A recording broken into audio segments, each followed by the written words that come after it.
Israeli tanks enter Deir al-Balah, first ground assault in Gaza's central city. Israeli tanks enter Deir al-Balah, a significant escalation in the ongoing conflict. On Monday, Israeli tanks made their way into the central Gaza city of Deir al-Balah, marking the first time ground operations have occurred in this area since the onset of the 21-month-long conflict. This development has been reported by various Israeli media outlets, humanitarian organizations, and eyewitness accounts. While the Israel Defense Forces, IDF, have chosen not to provide specific comments regarding their operations, Israel Army Radio confirmed that the military action had commenced. According to their reports, the IDF's Golani Brigade initiated a ground maneuver in the southern region of Deir al-Balah, following a series of aerial bombardments and artillery strikes that took place the previous night. At this point, Army Radio indicated that the operation involves only one brigade and is anticipated to extend over several weeks. In a significant move on Sunday, the Israeli military issued an evacuation order for Palestinians residing in an area of nearly 6 square kilometers, approximately 2.3 square miles, distributing thousands of leaflets throughout Deir al-Balah to inform residents. The IDF's Arabic spokesperson stated that the military is intensifying its efforts to dismantle the capabilities and infrastructure of what they term as terrorist organizations in the region. They emphasized that operations are expanding into areas that have previously seen little to no military activity.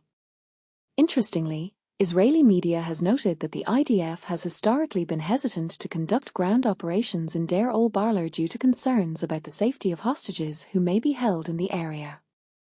The Hostages Families Forum expressed its alarm on Monday regarding the commencement of the assault, urging the government to clarify how the offensive in Deir al-Balah does not jeopardize the hostages' safety.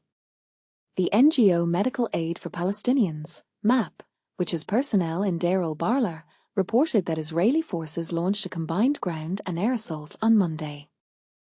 Ella Warder, MAP's communications officer in Gaza, described the situation as extremely critical, and noting that shelling was occurring all around their office, with military vehicles positioned just 400 meters away from their colleagues and their families. CNN interviewed several individuals fleeing the area amidst the sounds of explosions and artillery fire. Many recounted experiencing intense bombardment and airstrikes throughout the night. Lee Olcade, a resident, expressed her shock at the sight of tanks advancing towards them without any prior warning, stating, "I left my tent without taking any belongings." She poignantly added, "I am a mother of 4 martyrs and I have been displaced 3 times." Another evacuee, Mohamed Arbu Amuz, shared, "They told us to leave. All night, artillery and strikes have been falling on us." Atef Arbu Musser, carrying a tarpaulin sheet, lamented, "This tent has been set up and taken down 13 times. Last night was particularly difficult." Abdullah Awar conveyed the dire situation his family faced, leaving with nothing but the clothes on their backs. "Starvation, famine, killing, and displacement, with children dying before our eyes, enough is enough," he declared. He added, "We ask the world for help, and we urge Hamas to cease this farce." The United Nations has stated that the evacuation order represents yet another severe blow to the already fragile lifelines that sustain the population across the Gaza Strip. According to the UN's Office for the Coordination of Humanitarian Affairs, OCHA, it is estimated that between 50,000 and 80,000 individuals were present in the area at the time of the evacuation order, many of whom were already displaced. The newly designated evacuation zone encompasses several humanitarian warehouses, medical facilities, and essential water infrastructure. OCHA has warned that any damage to this critical infrastructure could have life-threatening repercussions. With this latest directive, the proportion of Gaza under displacement orders or within Israeli militarized zones has surged to 87.8%, leaving 2.1 million civilians confined to a fragmented 12% of the Strip, where essential services have effectively collapsed. OCHA further noted, This will severely restrict the ability of the UN and our partners to operate safely and effectively within Gaza, choking off humanitarian access at a time when it is most needed.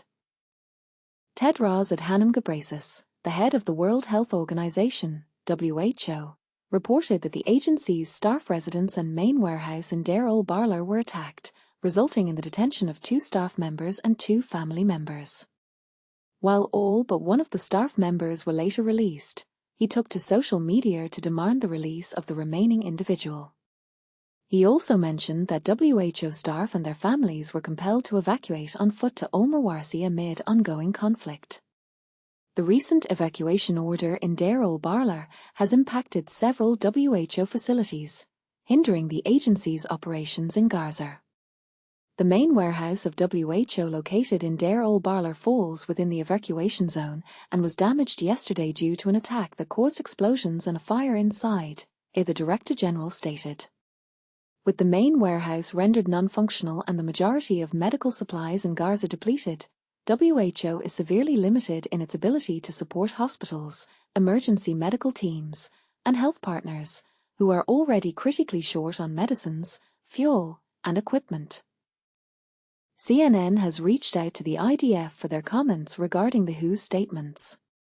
This report has been updated to include additional developments.